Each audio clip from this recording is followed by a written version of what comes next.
related everything you need to know about the 2019 Divisional Round in the immortal words of Dennis Green, "They're who we thought they were."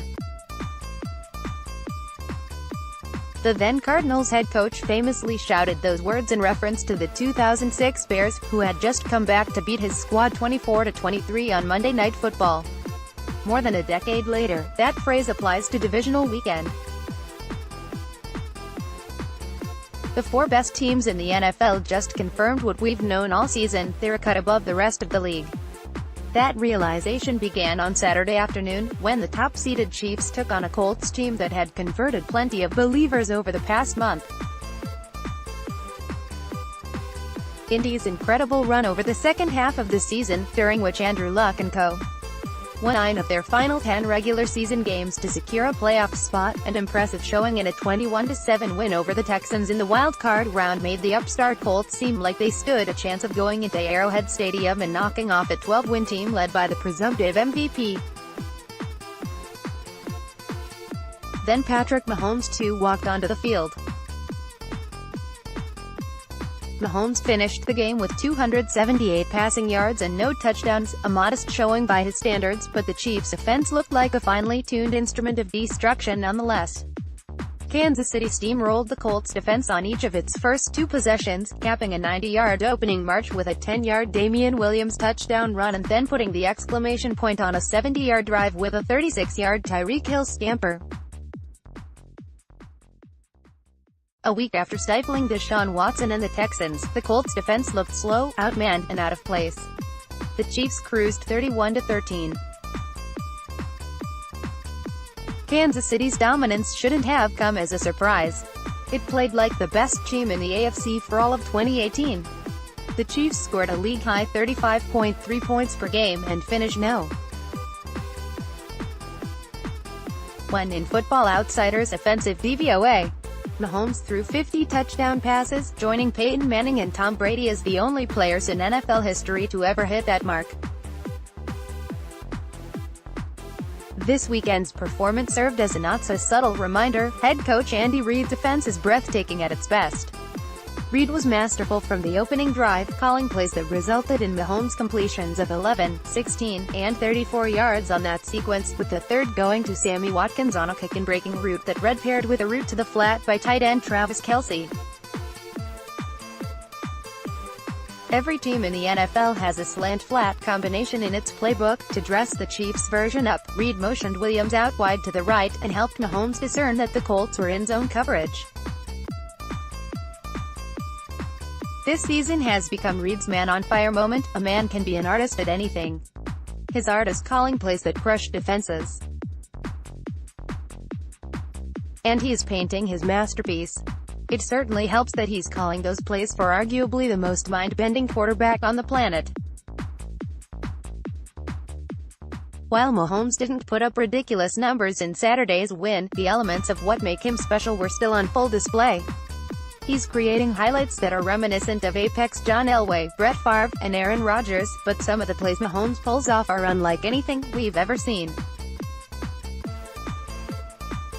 On a 2nd and 17 in the third quarter, Mahomes stepped up in the pocket and delivered a perfectly placed sidearm throw to Kelce over the middle for a 15-yard gain.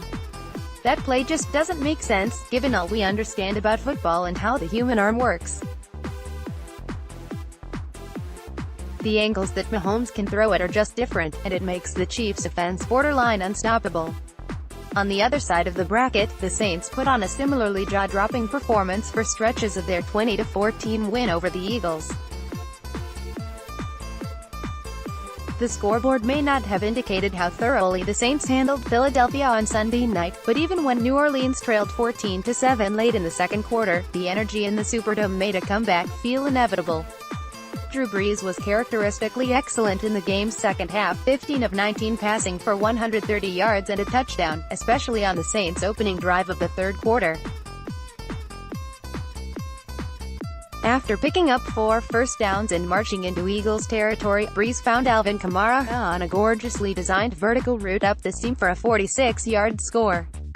The revelry was short-lived. Guard Andrus Peat was dinged for holding, his third penalty and second holding flag on the day, and the score was nullified. for mini offenses, this would have sabotaged the entire drive. For Breeze, it was a mild inconvenience. On the following play, the quarterback found Michael Thomas for a 20-yard gain to keep the possession rolling. 4 plays later, after backup quarterback Taysom Hill kept the ball for a modest 3-yard carry, more laundry followed. Center Max Unger was the culprit this time, and another holding penalty saddled the Saints with 1st and 20 at the Eagles' 36-yard line. It didn't matter. On 3rd and 16, Breeze manipulated cornerback Avonte Maddox by looking toward the right sideline, which created a void for Thomas in the middle of the field. Breeze completed the throw for 20 yards, and 2 plays later, on the heels of another Pete penalty, Thomas out-muscled cornerback Cre'Von LeBlanc in the end zone for a 2-yard touchdown. Including the penalty yardage, the Saints gained 112 yards of offense on that drive, and they made it look easy. Every aspect of what makes the Saints dangerous was on display, Breeze expertly toying with opposing defensive backs, Kamara creating mismatches in the passing game, and Thomas being too big, too savvy, and too physical for cornerbacks to handle. The Saints and Chiefs showed what made them so relentless all season, and reinforced why the road to the Super Bowl will go through New Orleans and Kansas City. But their conference championship game opponents present their own kinds of challenges. Sean McVay's Rams knocked off the Cowboys 30-22 on Saturday behind a dominant performance in the running game. Todd Gurley and C.J. Henderson rushed for 238 yards on 39 carries, and LA's defense held Ezekiel Elliott to just 47 yards on 20 rushes. McVay has created the perfect environment for an NFL running back. 2 months ago, the Panthers showed Anderson the door. On Sunday, he averaged 5.3 yards per carry and found the end zone twice.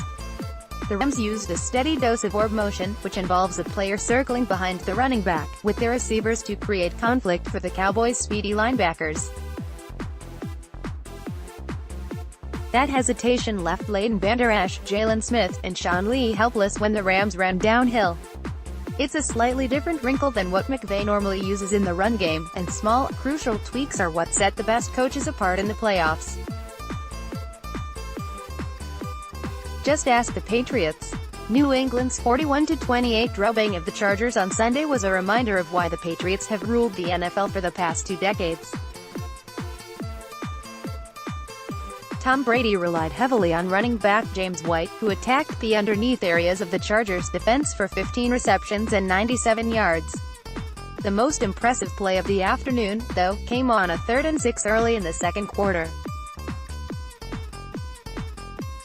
Wide receiver Philip Dorsett lined up with Julian Edelman on the left side of the formation. Just before the snap, Edelman motioned from out wide into a makeshift stack with Dorsett in the slot.